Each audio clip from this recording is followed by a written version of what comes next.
Hi, sixth grade. It's Miss Nixon. I'm going to read The Jumping Tree for our language arts assessment if you would like to listen to the story and follow along. Remember, you'll need to include textual evidence in many of your answers in the assessment, so be following along so you can refer back to find that evidence.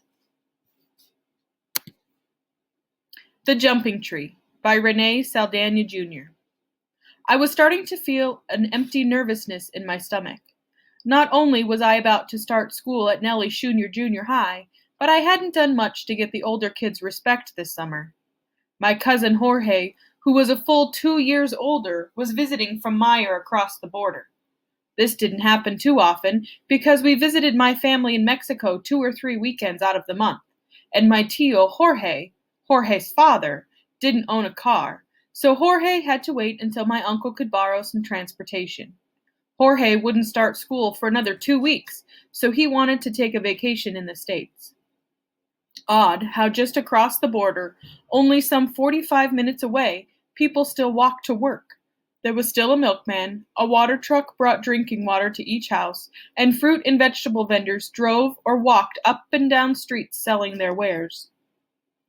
When I'd visit my cousin, he'd always make certain I had a good time. We'd spend hours on end in his father's carpentry shop, sawing blocks of wood into rough imitations of cars and planes. We'd shave planks of wood until they felt smooth on the palms of our hands and our cheeks. We'd use the shavings later on for kindling or confetti, and we'd dig our fingers into the mountains of sawdust, sometimes as deep as our elbows. So when he came up to piñatas, I wanted to make sure there was always something doing. Since he was older, I didn't want to do things that were for kids, but I didn't know exactly how to entertain him. At the beginning of summer, Tio Nardo had hammered a few slats of wood to my granddad's mesquite tree in the middle of the backyard, called it a treehouse, and we were set. It was just like in the Brady Bunch, only their treehouse actually resembled a house, with its walls, windows, roof, and floor. We had to imagine all that. All we had, really, were flat pieces to sit on, but it was enough for us. One day, after Jorge arrived, Ricky was over, and we came up with a jumping and gymnastics competition. Actually, Ricky came up with the idea because he was good at that stuff. He was always saying, "Look at this," and he'd tumble, pop a cartwheel, flip backwards, and walk on his hands. Once he even walked across the top of a fence like a tightrope walker. Its sharp points didn't seem to bother him. Ricky explained the rules as we stood under the mammoth mesquite. "Okay, we're going to climb the tree and start from there." He pointed to the slat where I normally sat. "Then jump down to that branch there and grab hold." His finger slid across the sky from the plank to a branch that stretched out below it. Easy enough. "Then whoever can do the best trick is the winner and king of the world."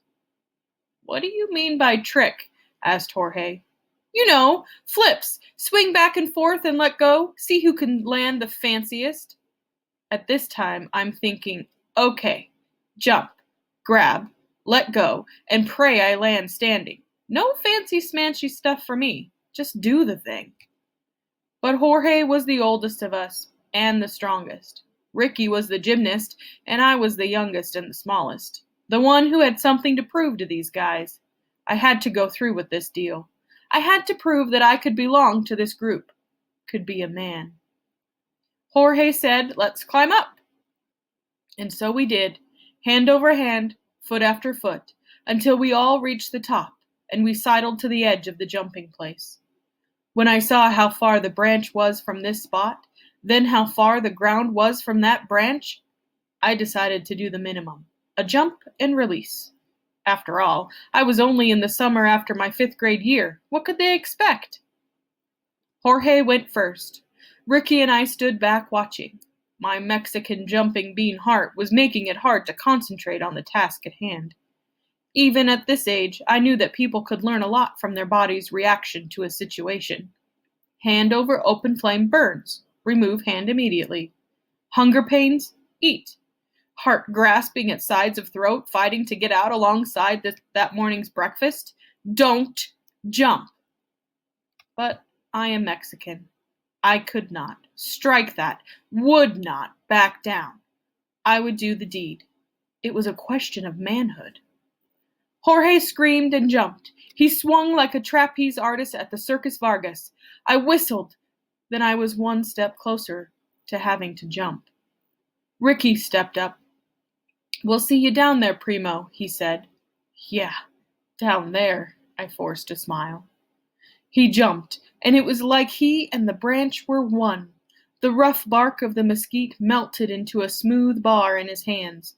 He swung forward, let go, twisted, caught the bar again, swung toward me, flipped, and all the while holding on to the branch. Released, flipped in the air once, and stuck the landing. A perfect 10, even from the Russian judge. I was next. Jump? It sounded like an echo. They were so far away. I glanced down at them. A big mistake. My stomach was a better jumper than I because it was already flipping and turning. But I was at the edge of the board. I'd made a contract with myself, for my sake, signed in blood. I began to rock back and forth, trying for courage. The time had come. It was my destiny to fly, to live on the very edge of life, a life James Bond would be jealous of. So I dug my toes into my tennis shoes, took a deep breath, fought, closing my eyes, stretched out my arms, and did it. I saw myself from below somehow, my body like Superman's flying over Metropolis, a branch growing bigger, closer, within reach. All I had to do was to grab hold now. Just let the momentum carry me toward the branch. The bark, rough on my palms, would be my safe place. All I had to do was close my fingers around the branch. Then swing. But my chubby little soon-to-be sixth-grade fingers failed me. I felt the branch slipping from my fingers, and so, like Superman confronted by kryptonite, I fell. As the ground came closer, I tried to remember my PE coach's exact advice on how to fall. Had he told his little bunch of munchkins to roll onto our backs, or to put out our arms and hands? I had only a split second to make up my mind. I stretched out my arms to break my fall.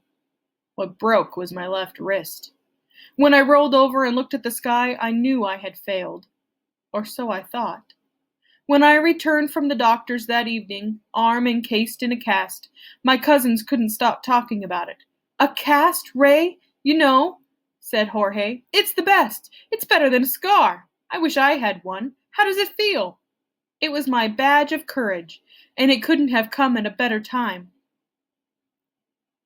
I just knew that the guys at school would look at my cast and wonder how I had busted my arm. Had I fought a gang? Had I fallen from a motorbike? Or something else just as manly? The girls, too, would be impressed. It was just the break I needed.